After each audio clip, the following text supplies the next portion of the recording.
Scientology could be called, well, you could call it a religion of religions. I'd just given a talk, public talk, and everybody had gone. It was my first public talk in the US.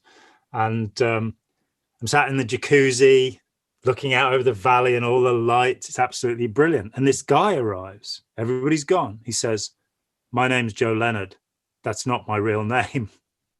I'm a private detective, but I used to be in the Guardian's office PR, and I'm going to tell you what I saw. There's nobody else here. This doesn't go on record."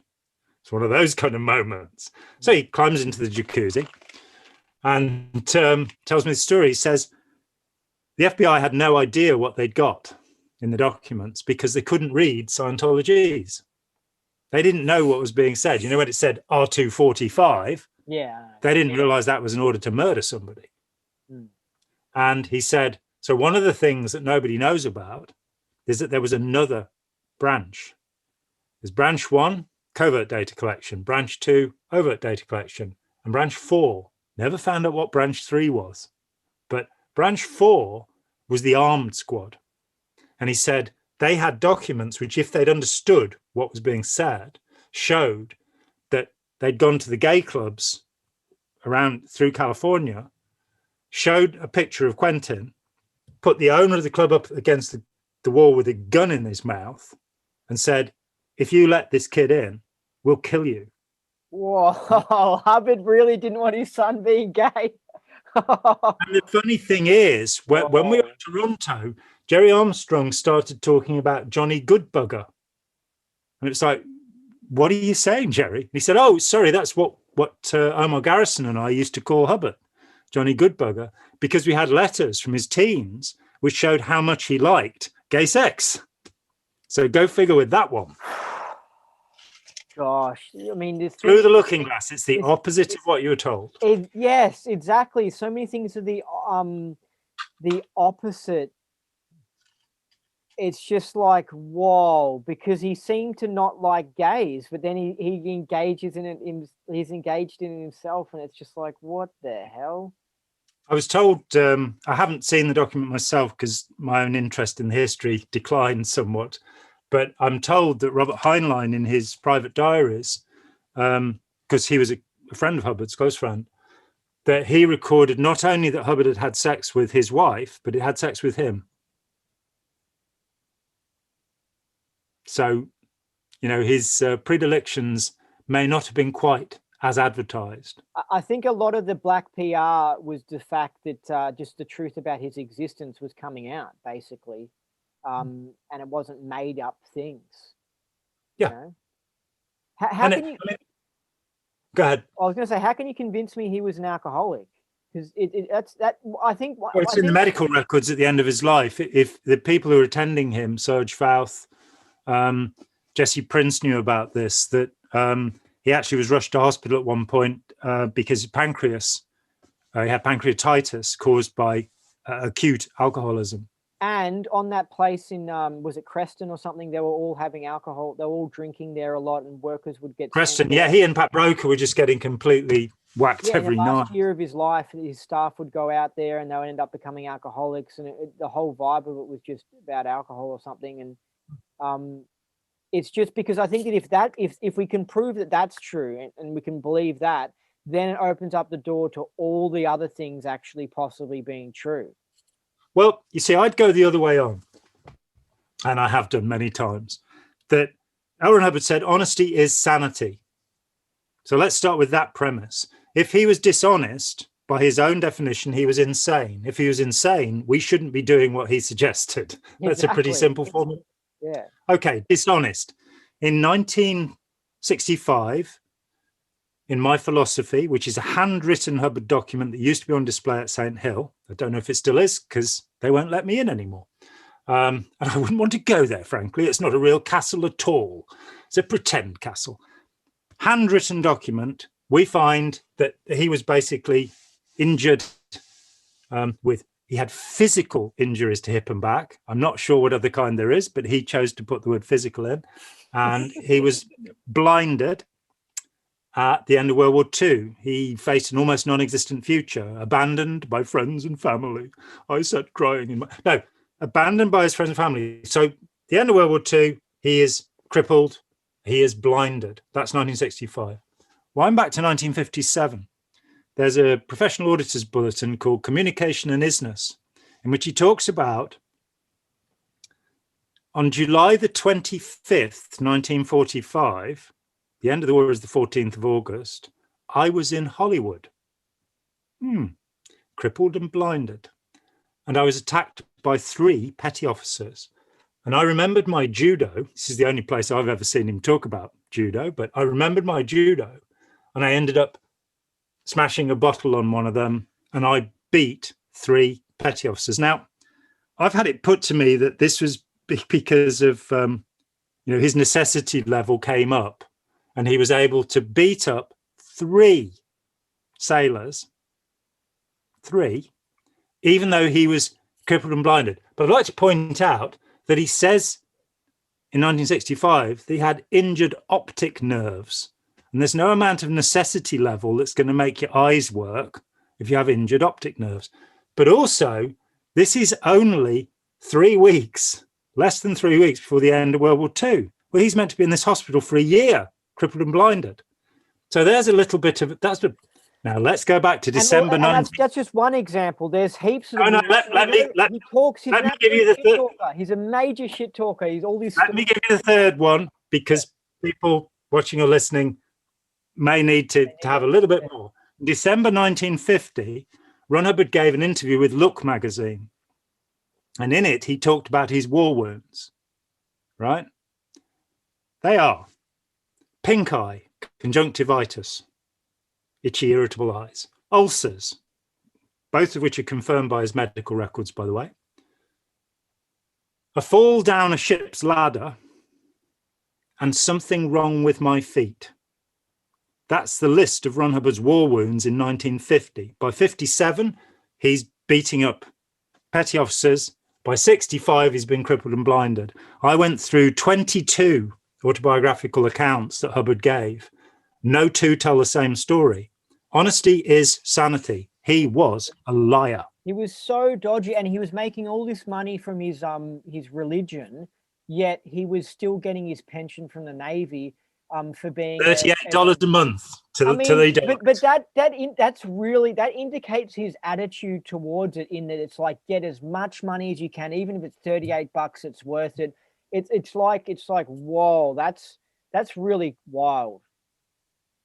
And when you look at the list of claims in Dianetics, the cures, it cures asthma. He had asthma to his dying day. It cures short-sightedness. He wore spectacles all his life. It cures bursitis. I'd never heard of it, in his right shoulder. These things are, in fact, in his medical records. But he had them all his life. Dianetics didn't cure anything. Exactly. And he was, and it also didn't just make him more rational and sensible, or other Scientologists make him more rational or sensible or not aberrated, because the whole key of it was not to be aberrated. But it's based on, it's his version of psychology. It's his version of Freudian therapy and stuff that he went wild with. And it doesn't handle the correct whys. It's like the wrong target and stuff. And he benefits from these wrong targets. You know what I mean? Because he gets the money. It's really epic.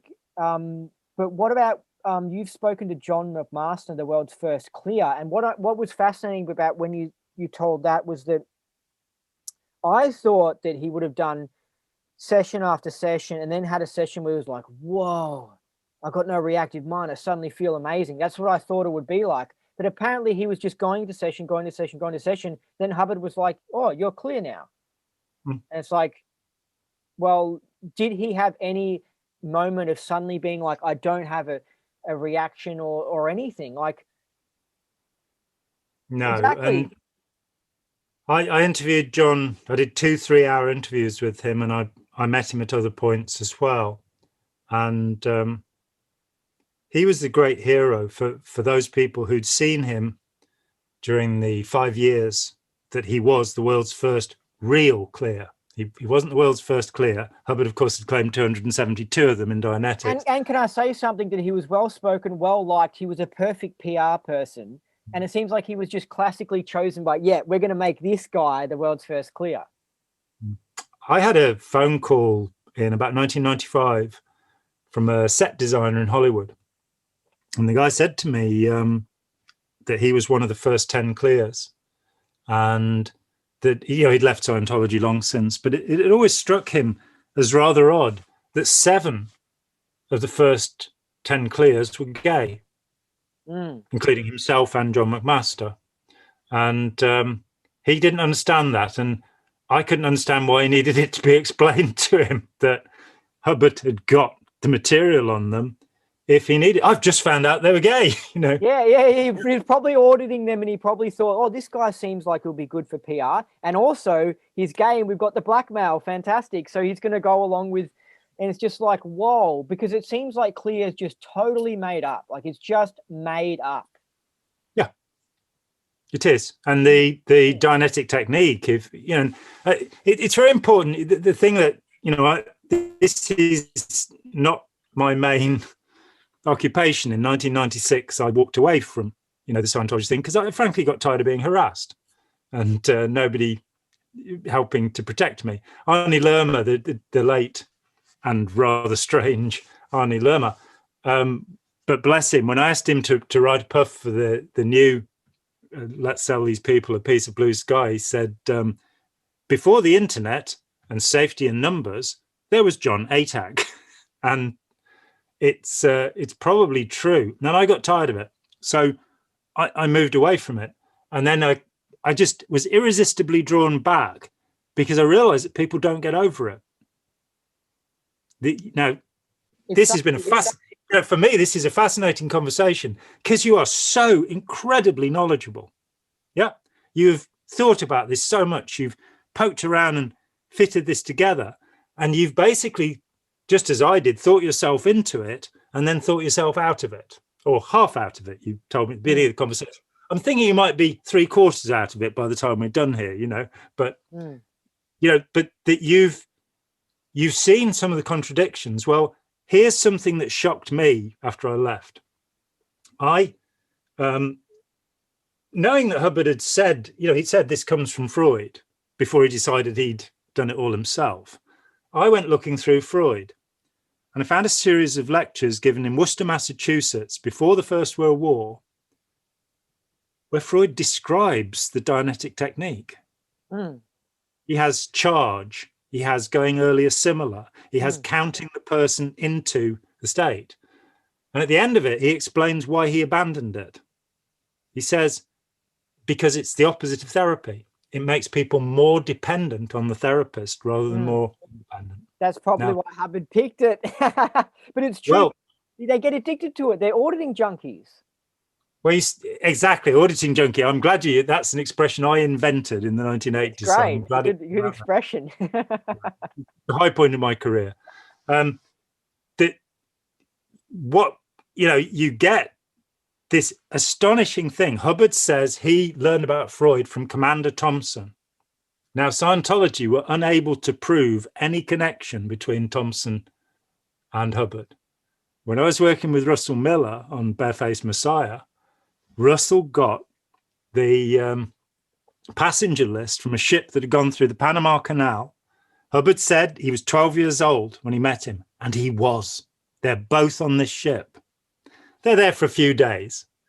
And that's led some strange people in the independents to think that there must have been something sexual in their relationship.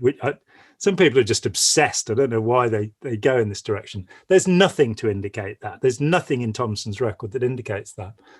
What is fascinating to me is that in 1923, if Thompson, we know he did talk to Hubbard, and if he did talk about Freud, the material that was available in English in 1923 was fairly limited.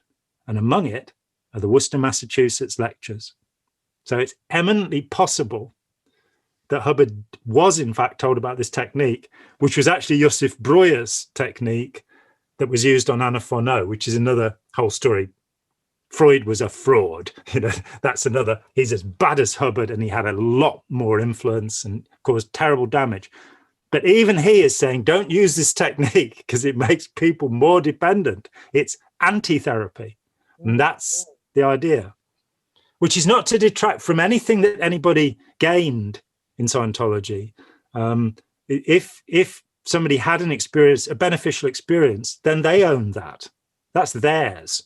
But I would say that getting people to feel euphoric, to have very good indicators, is a fundamental aspect of hypnotherapy. And that because you feel high doesn't mean that you've actually had a life-changing experience.